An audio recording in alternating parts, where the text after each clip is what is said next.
La parole est à Monsieur Christophe Marion pour le groupe Ensemble pour la République.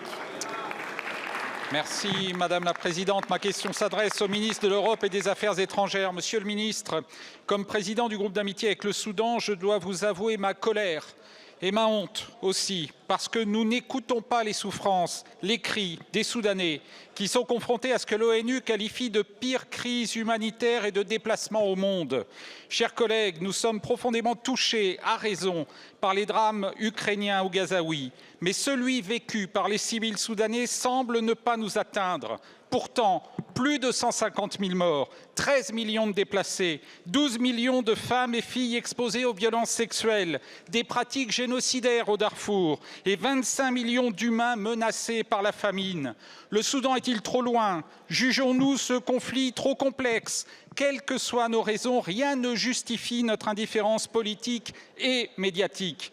La voix des Soudanais doit résonner plus souvent ici, dans cet hémicycle et sur les scènes européennes et internationales.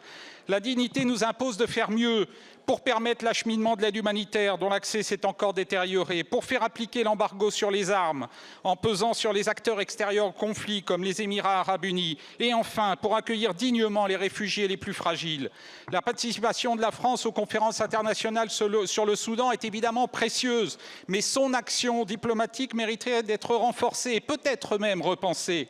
Car peut-on vraiment continuer à appeler de nos vœux la mise en place d'un gouvernement civil tout en refusant de choisir entre paramilitaires d'une part et gouvernement du général Al-Burhan d'autre part? Tous les Soudanais démocrates que j'ai rencontrés me le disent, une transition démocratique ne pourra jamais voir le jour sans paix. Peut-être est-il temps d'apporter notre soutien clair aux forces armées soudanaises au sein desquelles la jeunesse révolutionnaire elle-même, celle qui a renversé le régime islamiste d'Omar el-Béchir en 2019, a décidé de s'engager. Après 2 ans de guerre et de massacre, n'est-il pas temps, Monsieur le Ministre, d'affiner notre stratégie et d'amplifier notre action? Je vous remercie.